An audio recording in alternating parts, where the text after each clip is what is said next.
what's up, y'all? Y'all good? I hope so. Okay, listen. So y'all know I made a post about all her fault, and I was asking, like, have you seen it? If you haven't seen it, you need to go watch it because it's good. When I tell you it has been a long time since I have sat and watched 8 episodes straight, this is how good this show is. It has so many plots and twists and turns. It's like an onion. It has so many layers, and you don't have to wait to get into it. Within the first 10 minutes, we in there. You see what I'm saying?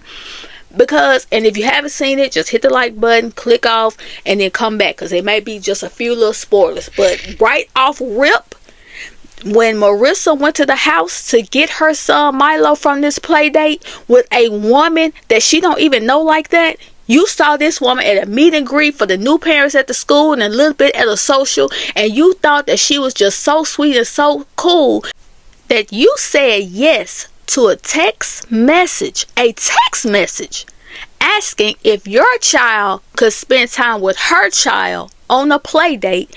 If yes, here's the address that you could come and pick him up from, and you said yes.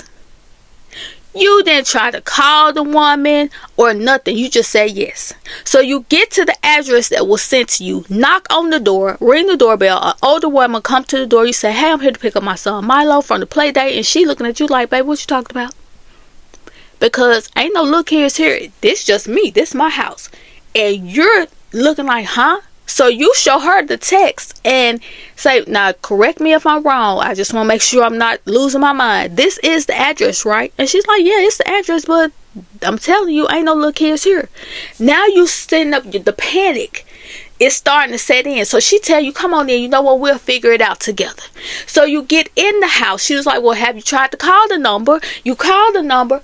It's no longer in service. So what does she do as an older woman, as probably she may possibly be a grandma?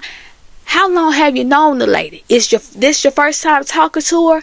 How long have you been friends? Where did you meet her at? Have you ever been to her house? Has she ever been to yours? Have y'all ever hung out together? Now you're sitting up there looking like, I'm a bad mom, right?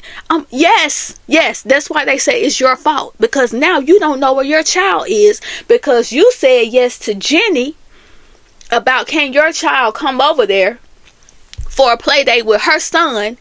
Then you call up to the school because the lady was like, well, maybe he's still at the school. And you're like, well, no, if he was still at the school, somebody would have called and told me. And then it clicked, well, the school haven't called to tell me anything, so that means my baby ain't at the school. So you call up there to the little lady that be up there to handle the fundraiser, whatever, and you're asking, is your child with Jacob? And because they're on the play date, she's like, are you sure you got your dates right? Because see, Jacob is here, but Milo isn't. So have you tried Jenny? Jenny get in touch with that lady because her son Jacob is with her. She want to know, well, have you talked to Marissa? Because Marissa said that Milo's supposed to be with you and Jacob. And she said, I know, but he's not with me. I don't even know what's going on. Only for you to find out that the message never came from Jenny. Now, where is your baby? Huh? Like, man, ain't no way in the world, in our culture, in our community, and I'm talking about the ones who have this old school way of protection and raising their kids, not these ones that want to be your friend. The ones who like, mom, can I go such house, and because I just want to hang out, and they like, no, I don't know them, I never met them, I never been over there, they never been over here, I never hung out with them, I don't know them people, so no, you're not going over there. And especially now if you didn't text me asking me something like that, baby, I'm calling you back. And when I say yes, my baby can come, guess who coming with my baby? Me. Because what is you talking about? So now we don't know where little Milo is. When I tell you, watching this show, you're like, okay, I think it's this person. And you're like, I don't know. Because now this to happen now. Is it you? But by episode 5, when Peter was standing there talking to his siblings, and his brother had just found out what Peter had did, because I'm trying not to give too much away, but when the little brother found out what Peter did, he was hot. So he go over there acting off complete, baby. That Mike was showing his tail, riding around that little wheelchair, knocking everything over. He was like, you tell him or I will. So, Peter had to confess to what he did, right? Now, mind you, the brother had just talked to Marissa like earlier in the day and said that, he was trying to leave because he wanted to be on his own. He don't want to be, just stuck there. He want to be his own person. He want to try to be independent, even though he has a disability. But Peter is the type of person who want people around him who need him. I don't know what happened as a young child, but he wants people around him who needs him. He need that. That's how he functions, right? Now, mind you, Marissa, she's sitting there, but you know how sometimes people can say certain things and then you actually get to see it? Okay, when the brother came over there to tell them, look, you better tell him what's up. Peter, he couldn't do nothing but admit to what he did.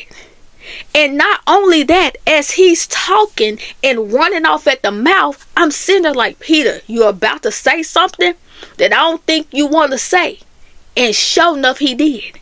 And when he said it, I'm like, wait a minute, that ain't what you said a little while ago.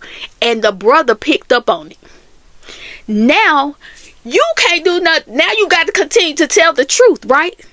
But the truth that you just revealed has harmed your sister for almost 2 decades. And you did not have any type of remorse for your sister nor your brother. And when Colin was calling you out saying you think you so much better than people, you always want the people around you that you want to take care of and make it seem like you're such a special person, you didn't like it, but he wasn't lying on you. And at that moment, that's when I said, I think Peter has something to do with this. Not knowing that we finna get to episode 7 and 8. And I'm like, wait a minute now, Peter. Now, I felt like you had something to do with it, but I ain't know you did all this. Like, baby, what's wrong with you? It's like you have a little bit of, you're a noble narcissist where you do things because you want people to say, oh, he's such a wonderful husband or he's such a wonderful brother. And you also have this savior complex along with, I can't think of the name of it, but when like there's a nurse who they'll hurt you just to heal you. You got all that.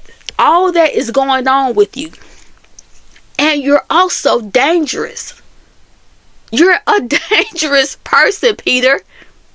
That's why you got what you got when you got it. And the ironic part of it all, you was running off so much, just your mouth just running, just going and going and going. And that's what got you shut up. Your mouth. Your wife shut you up by the mouth. Got you by the throat. Do you hear me? Oh my goodness. And the title, all her fault. No matter what it was, the blame was always put on the woman. Now, when it comes to Marissa, now, baby, that was your fault because you had no business letting your baby go with somebody that you don't know like that. I don't care how sweet and nice this lady seemed. You shouldn't have let your baby go, right? When it came to the sister, there was a lot of things put on her by Peter. The little brother fell away about her too until they figure out what was really going on. When it came to Jenny, her husband made it her fault that he had to watch his own son. He went so far that he would lie to say that he had a class after school that he had to teach or a program just so he wouldn't have to be at the house. When I say you wasn't not a class going on, because he did not want to have to watch his son. The same thing with Carrie. They tried to make her seem like she was crazy.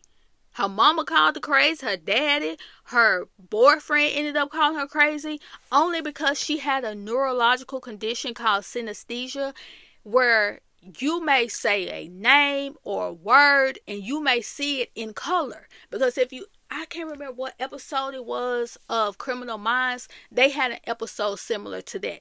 You may say a name.